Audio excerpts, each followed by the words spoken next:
Merci d'être des nôtres pour cette nouvelle capsule divertissement, toujours en compagnie de Chassel Covier. Bonjour. Bonjour. Aujourd'hui, on a un sujet qui va en lancer d'autres bien, plus tard aussi, là. On va parler de l'intelligence artificielle. Exactement. Il y a matière à faire, en fait, plusieurs capsules sur le sujet. On entend de plus en plus parler. Pas toujours de façon positive, ça amène certaines craintes, mais on a quand même accès aujourd'hui sur les utilisations dans le quotidien, le positif que ça peut amener dans une vie.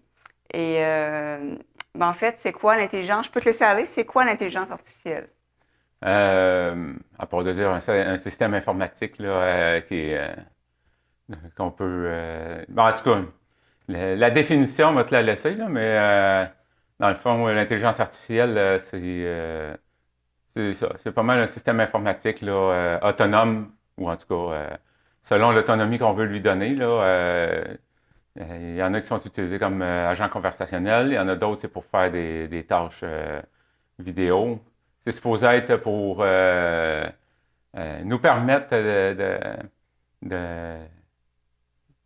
de- comment je pourrais dire, Facile. faciliter ouais, des tâches. C'est ben exactement comme tu dis, c'est sûr, ça permet de faciliter notre vie, des assistants. Puis le mot important, c'est autonome, parce que c'est ça, contrairement à peut-être d'autres programmes informatiques où on peut davantage prévoir ce que ça va faire ou ne pas faire. Avec l'intelligence, il y a plus un côté point d'interrogation parce que ça apprend tout seul, entre guillemets. On les entraîne, puis après, ça continue d'apprendre. Pour ça, je disais une certaine autonomie, là, parce C'est un que mot important, oui. ça évolue tellement vite que euh, quand ça va devenir pleinement autonome, ben, qu'est-ce qui va se passer avec ça? Fait que je pense qu'on va se garder ça pour une prochaine capsule, puis on va plutôt y aller avec au moins les bienfaits sur que ça Exact. peut apporter dans le moment. Exactement, parce que les ports, bon, on peut quand même survoler. Bon, déjà, ce qu'on peut voir, c'est qu'il peut y avoir de la désinformation. Maintenant, on voit des vidéos, des photos, et on se demande, c'est-tu de l'IA, c'est-tu vrai? On a maintenant ce réflexe-là de ne plus croire vraiment à ce qu'on voit. Il y a des craintes aussi par rapport à la cybersécurité. On peut s'imaginer qu'un virus fait par une intelligence artificielle, Ah, ben en ça. fait, pas besoin juste d'un virus, j'ai entendu. J'écoute beaucoup Cube Radio et Benoît Dutrisac, puis avec David Proulx. Ils en ont parlé à un moment donné. Tu as des chercheurs aux États-Unis qui ont demandé à une intelligence artificielle de pirater un système informatique, puis ça a pris ça, puis il est rentré dans le système informatique. C'est sûr que le système informatique, comme il disait, il n'y avait pas de sécurité, de haute sécurité de protection, là. Sauf que, tu sais, même un pirate informatique qui veut s'attaquer à un système qui n'est pas protégé va y passer quand même un certain temps, tandis que l'intelligence artificielle l'est faite en un claquement de doigts, là. Donc, C'est efficace, hein? C'est ce qui fait peur aussi parce que c'est extrêmement rapide. Euh, Déjà, on avait une certaine crainte avec justement les virus, tout ça. Les fuites d'informations personnelles aussi, c'est une réalité. Mais ça amène, c'est ça, ces problématiques-là. Et aussi au niveau humain, on n'y pense peut-être pas, mais on dit que ça pourrait amener une perte de l'esprit critique, une paresse intellectuelle parce que oui, c'est plus rapide. On l'utilise, on va le voir, là, on l'utilise pour plein de choses, tout le monde en général. Et ça peut amener même une dépendance, de moins prendre le temps de réfléchir et de se fier juste là-dessus, puis de moins chercher.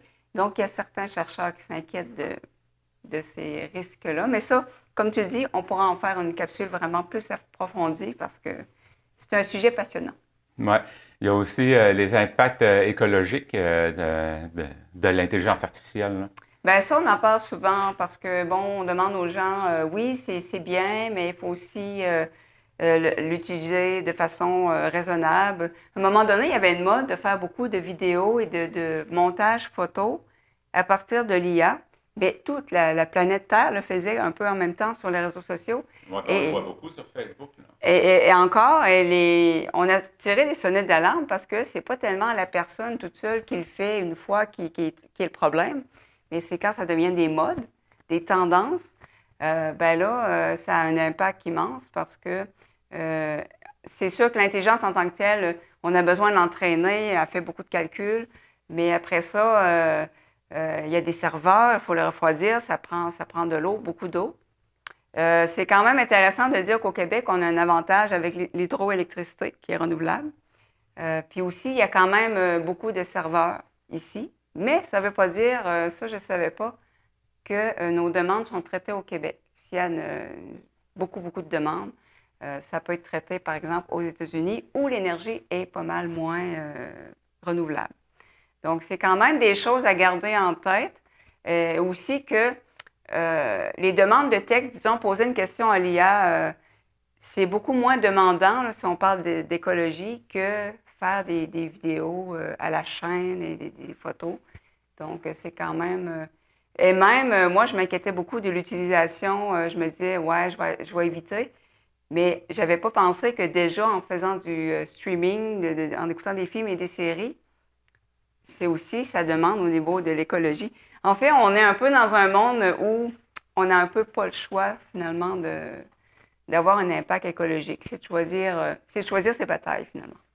Il n'y a pas juste pour ce qui est de l'électricité, là, il y a aussi pour ce qui est des. Parce que ça ne paraît pas, mais ça utilise des métaux. Ben, quoi qu'on on entend parler, là, ça Oui, utilise des métaux rares. c'est vrai. Fait que, l'extraction de ces métaux-là aussi, c'est pas très joli pour l'environnement. Puis il faut savoir que, comme tu disais, ça change très, très vite. Donc, le matériel devient vite dépassé. On le remplace. Donc, encore fabriquer du nouveau matériel avec des métaux rares. Donc, c'est sûr que c'est une technologie qui a un gros impact. Il ne faut pas le négliger. Côté énergie, par exemple, ça évolue très vite, là, l'intelligence artificielle. Puis, j'ai entendu parler que il y a Nvidia qui développe les puces électroniques pour ça. Mais là, il y a des compétiteurs à Nvidia qui ont développé des puces électroniques qui permettent d'aller pas d'aller 4 fois, de consommer 4 fois moins d'énergie que leurs puces actuelles. Donc, oui, c'est demandant, mais là, en énergie, ça devrait aller mieux aussi avec le temps. Puis, il y a des recherches aussi qui sont menées en ce moment à l'Université Princeton. Ça, c'est encore une entrevue que j'ai entendue David Prou et Benoît Dutrisac. Ils ont réussi, tu parlais des calculs là, tout à l'heure, ben, les calculs, ils ont réussi à le faire avec des neurones humaines. Là, je ne vais pas entrer dans les détails. Là, vous pouvez écouter l'entrevue pour avoir plus de détails là-dessus. Mais c'est des neurones qu'ils utilisent, puis ça consomme 1 million de fois moins d'énergie. C'est fascinant de voir l'évolution. On assiste en direct à l'évolution d'une technologie, puis ça change continuellement. Puis c'est fascinant de voir. Et je me dis tout le temps, c'est ça actuellement. Dans 5 ans, ça va être quoi? Ben c'est ça, tu sais, c'est à l'état de recherche, mais justement, dans 5 ans, ça va être rendu à ça. Hein. La technologie s'en va vers ça. Oui, Donc, oui. Ça vient difficile aussi de suivre le domaine parce que ça change tout le temps.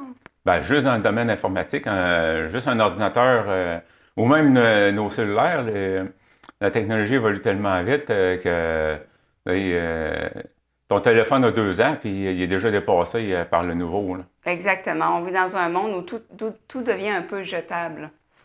On va parler un peu des sortes d'intelligence artificielle, là. Surtout tu veux parler des chatbots, là?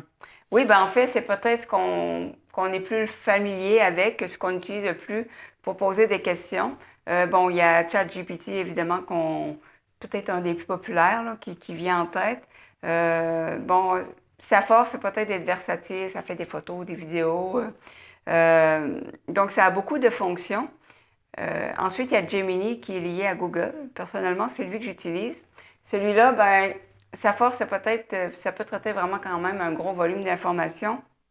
Ça fait ça peut comparer, rechercher. Puis, ça tient vraiment compte énormément de la mise en contexte.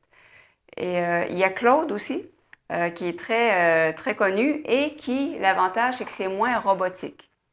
On sent moins que c'est un système informatique, si on veut.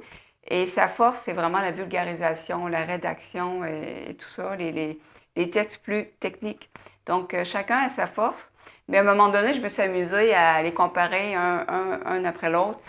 Les résultats qui sortent sont vraiment d'excellents résultats, là. Peu importe celui qu'on utilise. Je sais qu'il y a Perplexity que j'entends parler aussi de temps en temps, là, qu'il y en a un autre. Là.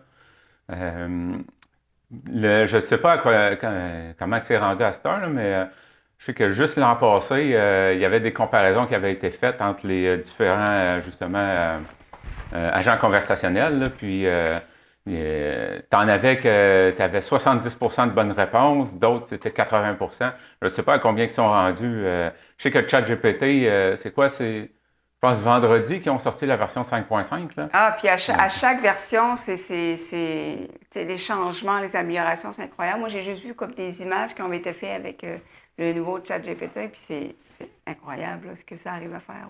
Là, on a parlé des agents conversationnels, mais il y a aussi des générateurs d'images, comme DALL-E, je crois qu'il appartient à OpenAI. Il y a Midjourney, que je ne me rappelle pas pantoute à qui il appartient. Puis il y en a d'autres. Il y a même des générateurs de vidéos, comme on en a parlé tout à l'heure.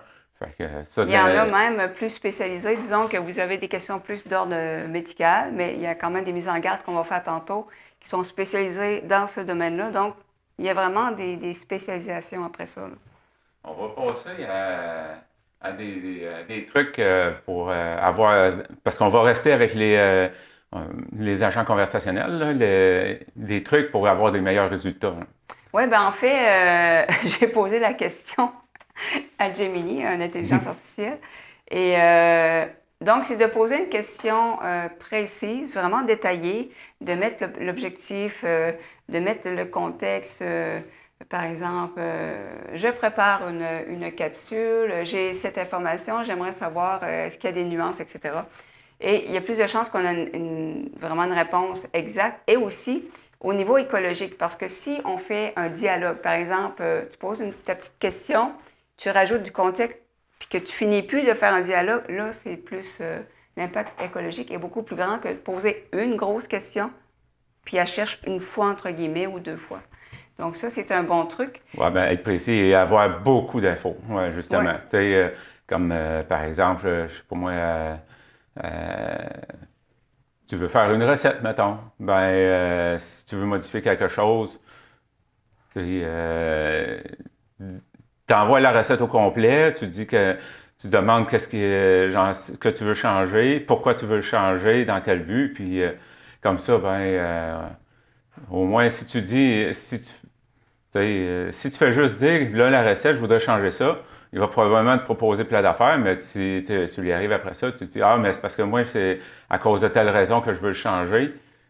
Justement, là. Oui, puis il peut même amener d'autres idées. Je ne sais pas, par exemple, tu veux changer une recette, rajouter des protéines, il peut même te donner des idées d'aliments avec des protéines. Il peut même, souvent, il y a des compléments d'informations que tu n'as pas nécessairement demandé, mais qui est super intéressant. Ensuite, il y a aussi utilisé c'est peut-être pas tout le monde qui est familier avec ça. Quand on fait une recherche sur Internet, si on met une expression entre guillemets, bien, ça va chercher exactement cette expression-là. Tandis qu'autrement, ça peut chercher isolément les mots de l'expression. Ça fait une différence, hein, si on cherche quelque chose. Mettons une phrase très précise d'une chanson, par exemple. On la met entre guillemets. Mais avec l'intelligence aussi, je l'ignorais, mais on peut utiliser certains symboles pour limiter nos recherches à avant telle date, chercher exactement ces mots-là. Donc, ça peut aider aussi à avoir des résultats beaucoup plus précis, là. Je sais que les guillemets, je les utilise justement pour sortir, parce que, admettons, un titre, si tu écrit une phrase, puis ton titre est dans la phrase, mais qui ressort pas, ben l'intelligence artificielle, elle peut prendre ça pour un tout, si on veut, puis Oui. sortir des résultats qui ne seraient pas ce que tu recherches. En le mettant entre guillemets, ben au moins on vient lui dire que c'est par rapport à ça. Exactement. Donc, mais tu parles d'autres symboles, fait que ça, ben, ça serait une idée à regarder. Oui, exactement. Il y a des sites, oui, ça serait intéressant parce que je ne savais pas, par exemple, qu'on pouvait exclure certaines dates, tout ça. Bien, ça donne une recherche beaucoup plus spécifique, encore une fois, là. À voir. Et, il faut être poli aussi avec l'intelligence artificielle. Oui, ça honnêtement, quand j'ai vu être poli la première fois, je me suis dit, premier réflexe, c'est de me dire, si un jour l'IA domine le monde, elle va se souvenir de ceux qui ont été polis avec. Puis elle va être gentille Elle va avec être gentille avec eux autres. Mais là, on rit, mais bon, c'est pas ça la raison, c'est que il faut savoir que les intelligences sont entraînées avec des documents en langage soutenu, des documents de qualité normalement, et avec des formules de politesse. Donc, si on est poli, s'il vous plaît, ou elle va aller chercher plus directement dans ces sources-là, très crédibles, très sérieuses. Alors que si on commence à engueuler l'intelligence, écrire dans un français peut-être plus moins soutenu, si on veut, elle va moins avoir le réflexe d'aller chercher, parce qu'elle, elle se base sur ce qu'on lui demande, sur les mots qu'on utilise pour faire des recherches. Et d'ailleurs, j'ai remarqué, parce que des fois, j'oublie une lettre, mais elle est vraiment très bonne pour deviner le mot qu'on essayait d'écrire en général, là. Puis elle va nous dire, des fois aussi, si on envoie une requête, j'aimerais que tu me donnes ton avis, cette photo-là. Si la photo ne vient pas, elle va te le dire, là. Il y a quand même... Donc, être poli avec l'IA, c'est juste pour avoir des résultats de recherche plus pertinents. Ça a quand même son importance. Tu parles de mots, ça arrive que je vais lui demander, tu cherches un mot ou bien tu penses en utiliser un puis tu n'es pas sûr du sens en question, ben je vais lui dire, regarde, je veux dire telle affaire, est-ce que j'utilise le bon mot, tu sais? Oui, oui, puis ça a quand même ses limites. Petite anecdote, à un moment donné, elle m'a trouvé une solution pour un problème que j'avais, puis j'étais vraiment contente, c'est que j'ai dit un morceau de robot, tu sais, cette Harry Poppet, là. Puis, évidemment, elle n'avait pas la référence, donc je mets la référence, ça vient d'où? Puis, il me dit, est-ce que vous voulez que je retienne cette expression, un morceau de robot, que je pourrais mettre en contexte plus tard? J'ai dit, OK. Les premières fois, c'était en contexte, lorsque, c'est ça, quelqu'un est content, si tu as fait un bon coup. Mais maintenant, elle me met cette expression, mais partout, ça n'a aucun rapport. Donc, ça a quand même ses limites. Ça comprend jusqu'à un certain point pour le moment, évidemment. Et sinon, ben, c'est tout dépendant de ce qu'on veut faire, c'est soit privilégier l'ordinateur ou pour les travails longs ou le cellulaire pour les travails qui sont plus courts. On l'oublie, ben, c'est beaucoup utilisé avec le cellulaire, on peut prendre des photos, mais aussi, si quelqu'un a un ordinateur, c'est plus facile de faire du copier-coller pour envoyer des documents et poser des questions. Et donc, chaque outil a son utilité. C'est surtout si on ne veut pas partir dans une grosse discussion, ben, si on veut être précis. Je pense que ça va être plus rapide sur l'ordinateur que d'écrire sur... quoi qu'il y en a qui sont très rapides à écrire sur un téléphone, là, mais... Oui, non, moi, je préfère un clavier d'ordinateur. On y va avec les mises en garde maintenant. Donc, ne jamais prendre pour acquis un résultat d'intelligence artificielle. Il y a toujours comme les sources, en tout cas avec... toujours, moi, je suis habituée avec Gemini. Puis, c'est arrivé, là, vraiment, là, qu'elle me donne une réponse qui n'avait pas de sens. Et dans ce temps-là, on la rectifie. Puis, ah oui, vous avez raison. Et puis là, elle s'enligne vers la bonne réponse. Mais ça arrive. Ça arrive qu'on ne comprend pas nécessairement le sens, ça arrête sur un mot. Donc, c'est d'autant plus important pour les gens qui utilisent, par exemple, je vais aller au troisième point, les informations médicales. Parce que c'est pas un docteur. C'est tentant d'aller voir pour des problèmes vétérinaires, médecine. Ça peut être un outil intéressant, mais ça peut aussi être dangereux dans le sens qu'il y a des gens qui devraient consulter qui ne consultent pas. Donc, c'est toujours à garder à l'esprit. Puis aussi de ne pas mettre ses informations personnelles. Et d'ailleurs, si on le fait par erreur, on peut effacer la conversation qu'on a eue pour ne pas prendre de chance. C'est, par exemple, scanner des documents, qu'il y a des infos, des adresses. Oui, mais étant donné que l'intelligence artificielle s'entraîne avec nos conversations, j'ai l'impression que même si on efface notre conversation,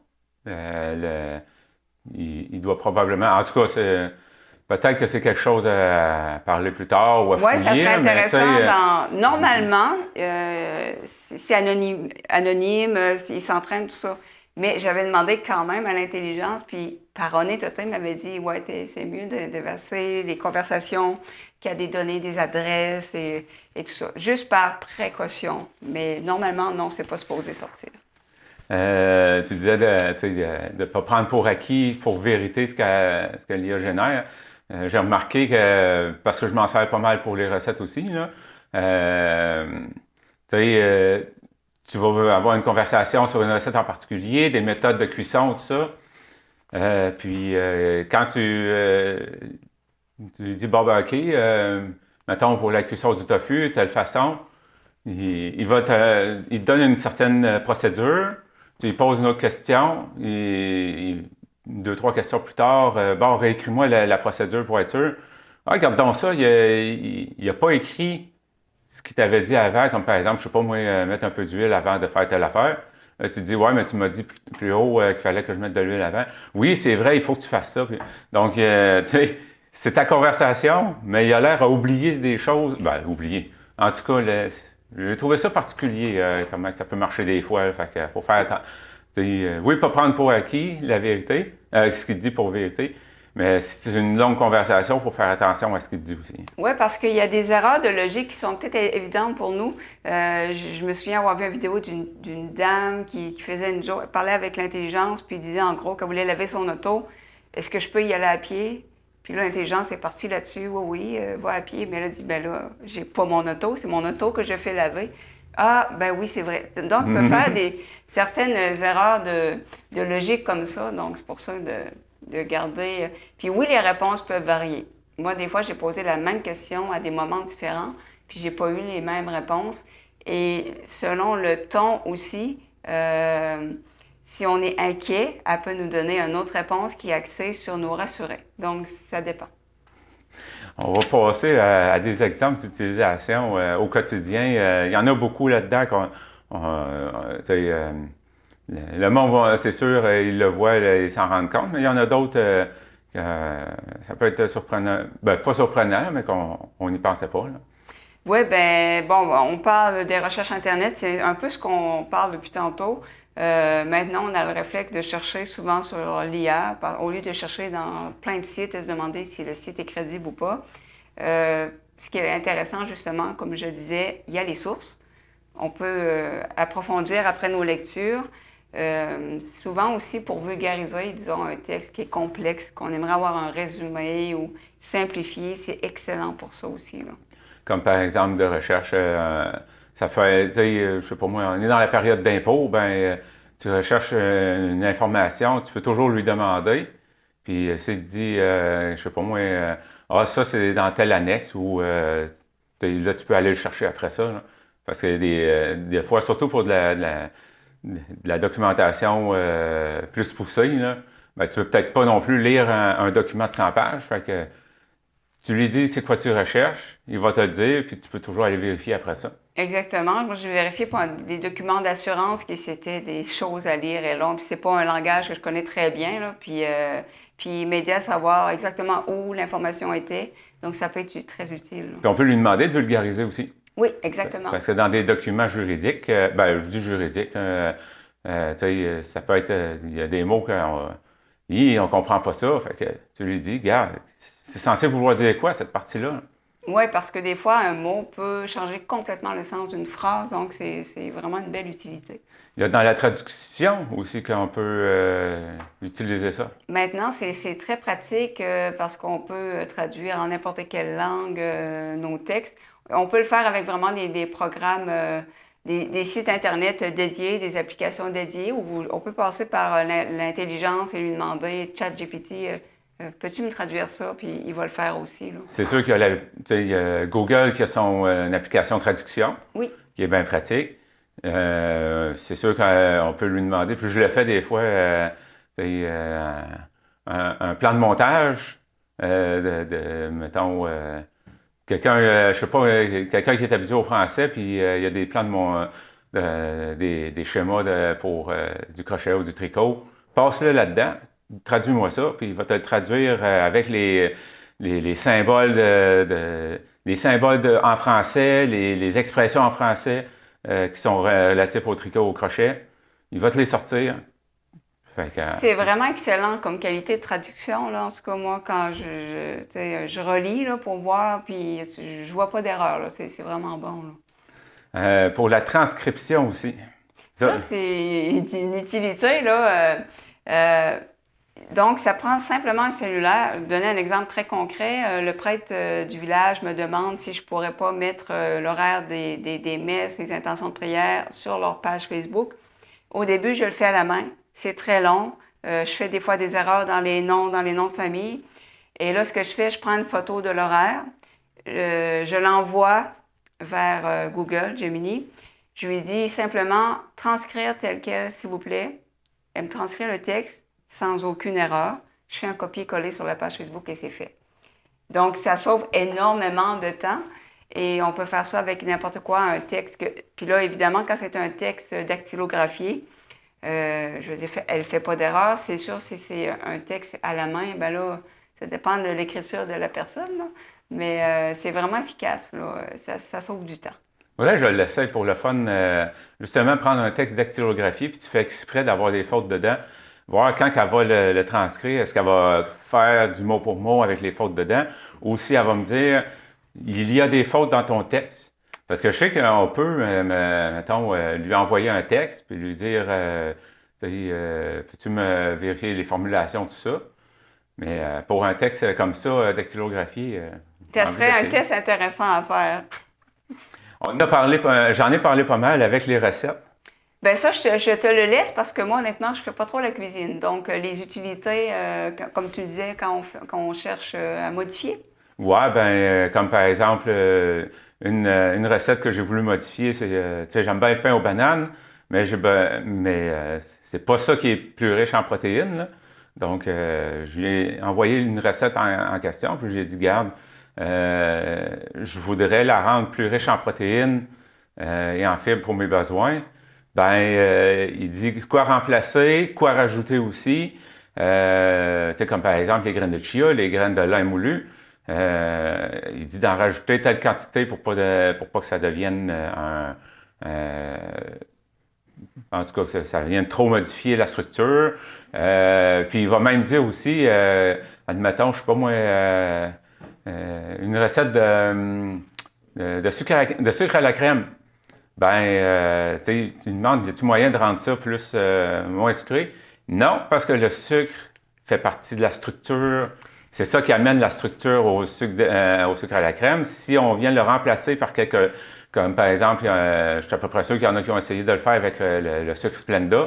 C'est pas la même chose, donc le sucre à la crème va plus, le sucre à la crème va plutôt ressembler à un caramel qu'à quelque chose qui va avoir figé, là. On voit Donc, la logique de pas simplement remplacer pour remplacer du sucre par du faux sucre. Vraiment, l'intelligence comprend que les ingrédients ont une utilité à garder la structure, etc. C'est ça qui est fascinant aussi, là. Puis la viande est rendue chère, fait que j'essayais de rentrer le tofu. Mais le tofu, j'ai déjà essayé 3-4 recettes, puis hey, c'était méchant, puis ça goûtait à rien, c'était pas bon. Faut bien la Puis, prêter. ouais, ben c'est justement, fait que tu sais, j'ai envoyé, tu sais, Puis d'ailleurs, tu sais, les recettes qu'on trouve sur Internet, ils vont dire, bon, bien épongé. Mais ils font juste dire ça. Moi, j'ai une demande, puis c'est là que l'intelligence artificielle me dit, c'est pendant 15 à 20 minutes, coincé entre deux assiettes dans un neige absorbant, puis avec un gros poids dessus, pour être sûr qu'il soit vraiment vidé de son eau. Ah, là, les plats que je fais sont rendus bons, là. Ouais, c'est Donc, ça, c'est plus détaillé, hein? Ça amène... puis je veux utiliser mon four, j'ai un petit four de comptoir à convection qui est air fryer aussi. Donc, j'ai fait adapter les recettes pour l'air fryer. Donc, Ah, c'est intéressant. Ça montre justement, puis ça peut donner des idées aux gens à la maison sur tout ce que ça peut amener dans notre quotidien, finalement.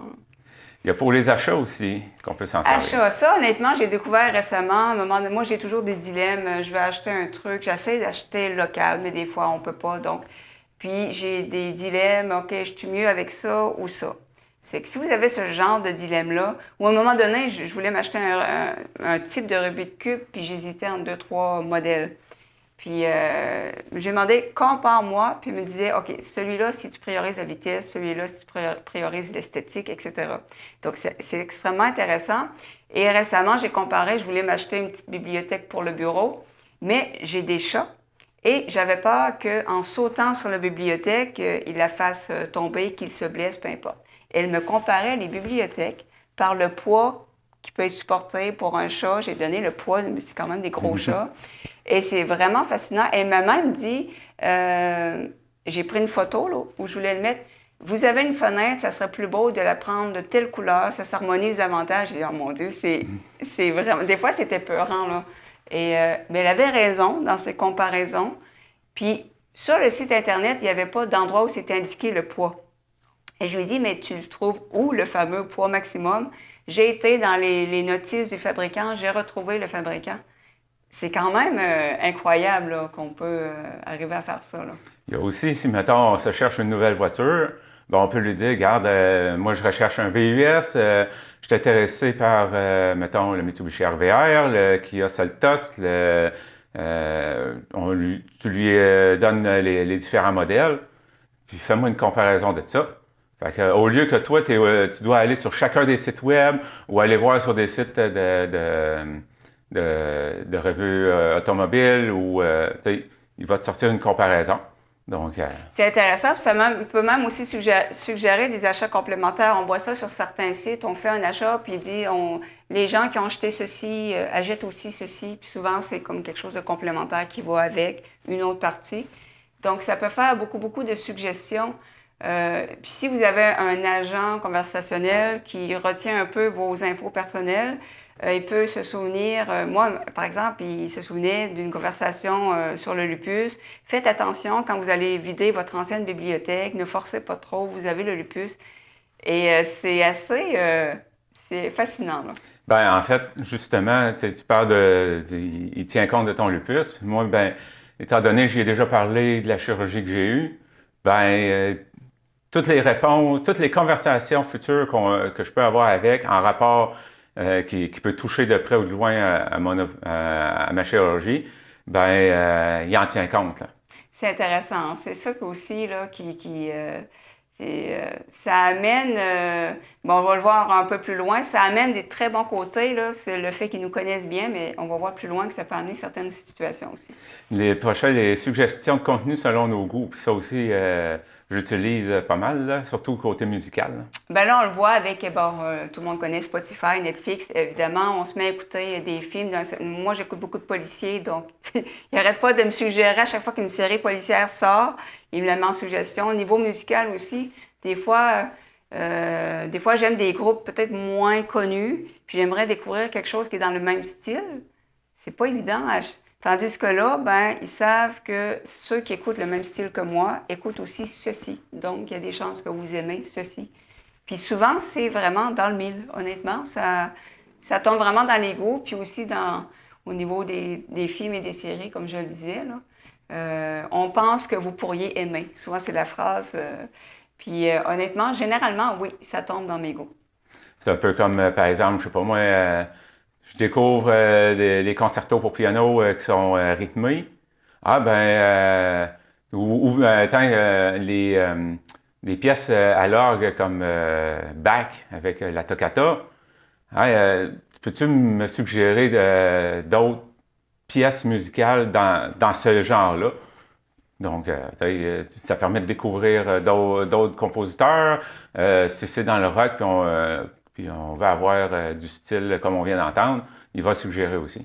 Donc, ça permet de découvrir d'autres choses. C'est un côté très positif, moi, je trouve. Là. Pour les courriels aussi, qu'on peut utiliser. Ah, ben les fameux courriels, le filtre là, qui fait que ça se ramasse dans les pourriels, là, ben, souvent, il va y avoir des intelligences artificielles qui vont filtrer, mais c'est pas toujours à point, hein, parce qu'à un moment donné, on découvre des courriels qu'on a reçus il y a 1 an de personnes importantes, puis ça s'est ramassé pour une raison obscure dans ce dossier-là. Donc, il faut quand même vérifier parce que c'est pas infaillible. Ouais. Ça aussi, je me rends compte, là. Avant, tu les reçois toutes dans ton courriel, dans la boîte de réception. À cette heure, hey, qu'est-ce qu'ils font là? Oui, c'est exactement. Sur les réseaux sociaux, puis on en a parlé, c'est disponible pas mal. Bien, si vous comparez, par exemple, si je compare mon actualité des réseaux sociaux avec la tienne, avec n'importe qui d'autre, ça ne sera pas pareil parce que, bon, évidemment, l'intelligence artificielle finit par connaître un peu nos goûts, nos intérêts, nos opinions politiques même, puis il va nous présenter du contenu dans nos intérêts. Ce qui peut amener aussi des problèmes. On a déjà parlé des chambres d'écho. Si on a des points de vue de désinformation, ben, on va continuer à en voir encore et encore, ce qui ne va pas aider. Mais pour le côté positif, notre actualité va refléter nos intérêts. Par exemple, si on aime quelque chose, on peut le voir dans les pubs aussi. Moi, des fois, je vais voir une compagnie de je sais pas quoi, puis là, j'en ai pour des jours et même des semaines, avoir des pubs là-dessus, là. Même si le truc est acheté. Donc, c'est très, très ciblé. Donc, mais ça peut avoir quand même un côté positif pour notre actualité, pour voir des choses qui nous intéressent. Le prochain, les services clients, le 24 heures sur 24. Oui, ça, j'ai eu affaire il y a pas longtemps. J'avais un problème avec quelque chose qui n'est pas arrivé. Je parlais avec la compagnie. J'ai fini par me... En fait, l'intelligence artificielle a fini par me dire, tu es en train de jaser avec une intelligence artificielle. Pourquoi? Puis elle me dit les formulations, etc. Maintenant, dans les compagnies, il y a beaucoup de... Quand on écrit, le message qui nous arrive, ça vient d'une intelligence. C'est programmé pour répondre à des choses simples. Puis l'intelligence m'a dit, regarde, si tu veux passer par-dessus leur système d'intelligence artificielle, tu veux parler à un humain, à un superviseur, utilise ces mots-là. C'est des mots qui vont court-circuiter, qui vont faire que tu vas faire détourner, tu vas passer autour de leur intelligence et ils vont te référer finalement à un humain. Et ça marche. Ben, il faut juste lui dire parler à un agent. En tout cas, dans mon cas, c'était écrit, il m'a dit que je peux dire parler à un agent. Donc, je lui ai dit parler à un agent. Il a fallu que je le fasse 2 fois parce qu'il m'a demandé de confirmer. Je confirme en disant parler à un agent. Puis après ça, ben là, c'est vraiment un agent qui m'a contacté. Ben, Exactement. Puis il y a du vocabulaire, comme on m'avait dit, escalader. Parce qu'à un moment donné, j'avais un problème, puis la compagnie ne répondait pas. Puis il m'a dit, utilise le mot escalader, dans le sens d'aller plus haut, d'aller plus loin pour faire une plainte, puis ça n'a pas été long. Donc, il y a des mots-clés comme ça qui peuvent être utiles. En sécurité aussi. Oui, donc par exemple, on donnait l'exemple des banques, ce qui fait que des fois, on est contacté par la banque, il y a des transactions suspectes. Bien, il y a des intelligences artificielles qui vérifient finalement les transactions et qui savent nos habitudes d'achat et ils peuvent se rendre compte, OK, ça, c'est comme pas normal. Pour moi, la personne s'est fait frauder. Donc, ça aide à mettre en place des alertes, là. C'est très utile au niveau de la sécurité. Ça doit être quelque chose, j'imagine, qui est en train de se mettre en place parce qu'on entend parler justement de cas où est-ce que les banques n'ont pas réagi ou ont tardé à réagir, des choses comme ça. Ben, j'imagine que ça, c'est une affaire qui commence à s'installer dans les institutions financières. Exactement. Pour les GPS? L'analyse du trafic, ben j'utilise pas parce que je voyage pas, parce que j'ai aucun sens d'orientation, là, mais j'utilise pas vraiment les GPS, mais semble-t-il que ça peut analyser le trafic en temps réel. Donc, c'est des intelligences artificielles qui permettent de faire ça. Et ça facilite évidemment la vie des gens qui voyagent beaucoup, qui sont, par exemple, dans les grands centres où tenir compte de la circulation est très important. Donc, c'est encore une fois une utilité du quotidien. Il y a peut-être Waze, j'imagine, qui est peut-être comme ça, là. En tout cas, ça serait peut-être à voir, là. J'imagine, de toute façon, c'est probablement toutes des technologies qui s'installent progressivement aussi, hein. Oui. Les téléphones intelligents, ça, ils sont... En tout cas, si vous êtes rendu avec des appareils récents, vous avez ça dedans, là. Oui, c'est comme le nom le dit, téléphone intelligent, ça fait de plus en plus de choses. La reconnaissance faciale pour débloquer son cellulaire. L'autocorrecteur et suggestion, que personnellement, je déteste profondément. Ah, et je ne sais pas comment l'enlever, là. Ça, c'est détestable. Ah, moi, il y a des gens qui ne jurent que par ça, parce que ça prévoit... Disons que l'intelligence, c'est les mots que tu utilises le plus souvent. Elle te les suggère. Mais quand tu écris parfois en français et parfois en anglais, c'est l'enfer parce qu'elle te met des suggestions partout. Et tu as beau essayer de mettre le bon mot, elle te le remet. En tout cas, moi, personnellement, j'ai un peu de misère avec cette fonction-là. Mais ça avantage. Il y a des gens qui disent que c'est très, très efficace. Il y a aussi l'amélioration photo. Quand on prend des photos sur cellulaire, maintenant, c'est tellement retouché que des fois, on ne reconnaît pas les gens. Ben, en fait, tu sais, les nouveaux téléphones qu'on dit Zoom 50X, là, que tu peux aller chercher hyper loin, ben, c'est parce que c'est l'intelligence artificielle qui vient tout euh, corriger les défauts et elle va reconnaître où est-ce que tu es, donc elle va être capable de venir combler le vide causé par, si on veut, par le fait que on voit pas qu'est-ce qui est au loin. Là. Exactement. Alors, c'est sûr que ça a des bons côtés. Ça peut améliorer ben, des photos trop sombres. Ça peut même enlever des gens sur une photo, puis remplacer le paysage en arrière. Donc, maintenant, ça va loin. Je veux dire, ça fait beaucoup de choses. Ben, justement, moi, je suis quelqu'un qui va bouger pas mal quand je tiens mon cellulaire. Fait que si je photographie de nuit, par exemple, les aurores boréales, il est là pendant 3 secondes à prendre l'image.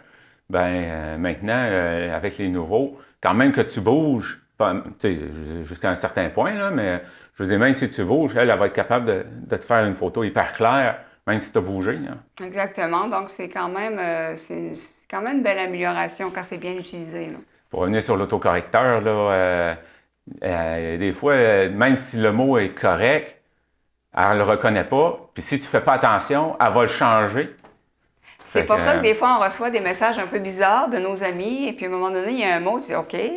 Puis des fois, ça peut remplacer par un mot qui a vraiment aucun sens. C'est gênant, là, donc toujours ça va vérifier. J'ai été faire une publication qui parlait de la nuit des Hauts-Mardiers, puis je m'en suis pas rendu compte. J'ai écrit Hauts-Mardiers comme du monde. Elle m'a remplacé ça par Bombardier. Bon, ben c'est ça, c'est un bon exemple. Puis quand je me suis rendu compte après, ben quand on me l'a fait, quand on me l'a dit, je m'en vais voir, puis c'est là que j'ai vu qu'Hauts-Mardiers, elle ne le reconnaît pas, elle pense qu'il y a des erreurs dans ce mot-là. C'est ça, c'est toujours de porter attention. Dans nos maisons intelligentes. Maisons intelligentes, donc les assistants vocaux, bon, on les connaît, Siri, Alexa, Google. Ça peut être quand même utile, les maisons connectées. Maintenant, tu as des thermostats que tu peux... c'est rendu high-tech, là, c'est la modernité. Donc, ça peut aussi aider beaucoup les gens dans leur quotidien. Là. Il y a aussi ben justement, on en parlait tout à l'heure, tout ce qui est santé, hein, médicale. Oui, la santé connectée, ben, les gens, on a de plus en plus des montres intelligentes qui permettent, par exemple, de surveiller le rythme cardiaque, le sommeil, si on a eu du sommeil profond, combien, etc. C'est très intéressant. Il y a de plus en plus de fonctions. Et aussi, par exemple, il y a des petits appareils, je l'ai amené, là, c'est incroyable comment ça devient petit. C'est un électrocardiogramme de poche. Donc, Okay. À l'hôpital, lorsqu'on passe un électro, il y a 12, on voit le cœur finalement de 12 angles différents. Et avec cet appareil-là, on peut le voir avec 6 angles quand même. Là, il en existe aussi des plus petits qu'on voit seulement un angle du cœur, une vue du cœur si on veut. Donc, on prend notre cœur avec cet appareil-là et ensuite, on peut avoir vraiment un tracé d'électrocardiogramme et c'est extrêmement intéressant. Donc, ensuite, qu'est-ce qu'on fait avec ça? Bien, on peut l'amener à notre médecin. Si ça donne un résultat inquiétant, on peut aller à l'hôpital, on peut amener nos feuilles avec nous. On peut même avoir un service avec cette compagnie-là, avoir accès à un cardiologue. C'est justement ce que j'ai envoyé, je l'ai testé. C'est très intéressant, mais ça ne remplace pas un médecin, ça ne remplace pas un électro d'hôpital, c'est pas aussi précis. Mais moi, dans mon cas, dans mon suivi, c'est un complément d'information. Mon médecin, j'arrive avec ça, elle le rajoute à mon dossier, me pose des questions. Donc, c'est pas tous les médecins qui sont à l'aise nécessairement de travailler avec les technologies que les gens peuvent faire à la maison. Moi, j'ai la chance que oui, là, je peux amener ça comme complément d'information. Donc, c'est pour dire à quel point l'intelligence peut être bénéfique pour les gens qui ont des maladies chroniques, par exemple, pour faire un suivi, parce que ça nous est tous arrivé d'avoir un problème de santé. Tu arrives à l'urgence ou au cabinet du médecin et c'est plus là. C'est disparu. Donc, avec des appareils de mesure à la maison, pour la pression, etc., ça permet de surveiller au jour le jour et de peut-être, à un moment donné, tomber sur quelque chose qui pourrait être intéressant pour le médecin et on lui amène. Évidemment, on n'essaye pas d'interpréter nous-mêmes. L'appareil nous donne une idée de ce que ça pourrait être, mais ça prend un humain. Là. Je veux dire, l'intelligence artificielle n'a pas les compétences d'un médecin, mais ça peut être un complément intéressant pour les personnes avec des maladies chroniques. Donc, et ça va devenir de plus en plus fréquent d'avoir des appareils comme ça à la maison. Tu dis c'est pas un médecin, on pourrait dire que pour le prochain, c'est pas un psychologue, là, Oui. mais des conseils sur les relations humaines. Là. Oui, bien, j'ai regardé une émission qui parlait des dépendances, des gens qui considèrent l'intelligence artificielle comme leur petit ami. Ils se considèrent en couple avec, ils leur donnent un nom et tout. Et là, on ne parle pas là, de ChatGPT et Gemini, là, on parle de... Il y a des applications, je peux bien la nommer, ça s'appelle Replica. C'est fait pour avoir un ami conversationnel. On raconte notre journée, on ventile, on fait une crise d'anxiété, on lui écrit, ça ne va pas. Même des gens qui sont en dépression, ça ne va vraiment pas. Et ces applications-là vont les diriger vers les ressources. Puis, ça peut être très utile comme une compagnie, sauf que c'est devenu pour certains une dépendance. Parce qu'on peut choisir la fonction petit ami et ça devient des conversations intimes, comme un couple.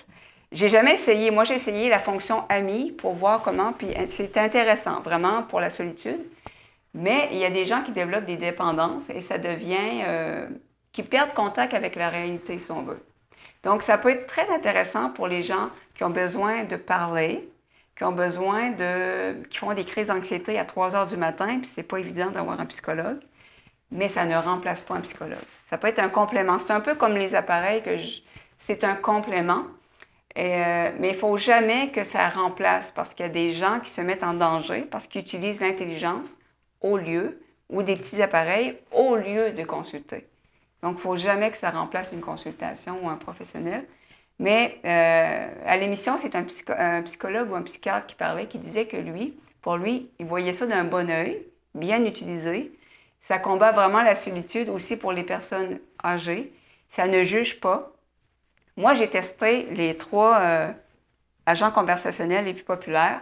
J'avais une problématique et j'ai écrit la même pour les 3. Et mon expérience personnelle, ça m'a fait rire. Gemini était plus empathique. Au niveau de, sois pas trop dur avec toi-même. Des fois, dans la vie, les gens ne sont pas gentils avec nous. Bon.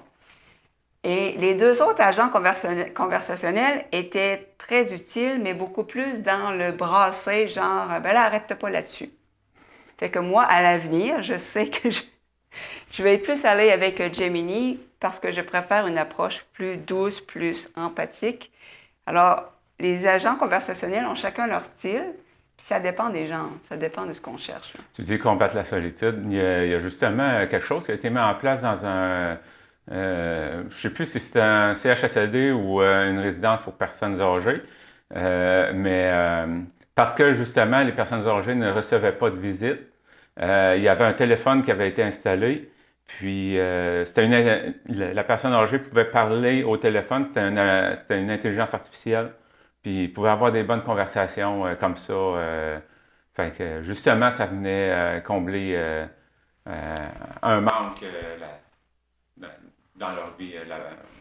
C'est à ne pas négliger. Puis si vous utilisez, par exemple, les agents spécifiques pour être amis avec vous, ils vont se souvenir de votre vie, de vos problèmes et vous allez développer, entre guillemets, un lien.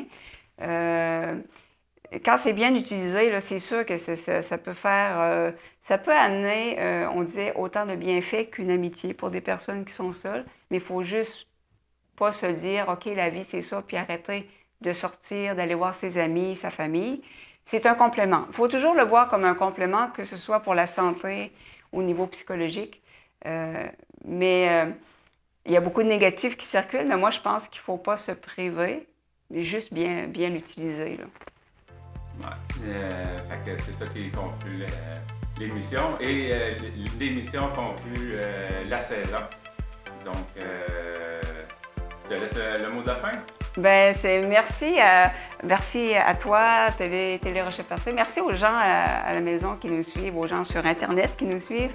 Et c'est vraiment un plaisir de faire ces capsules ensemble. Et je peux vous dire qu'il y a déjà plusieurs sujets débutés pour la saison prochaine. Parce qu'on revient, justement. Oui, on revient. Donc, merci beaucoup. Bon été. Bon été à tout le monde aussi. Puis on se revoit à l'automne prochain. Avec plaisir.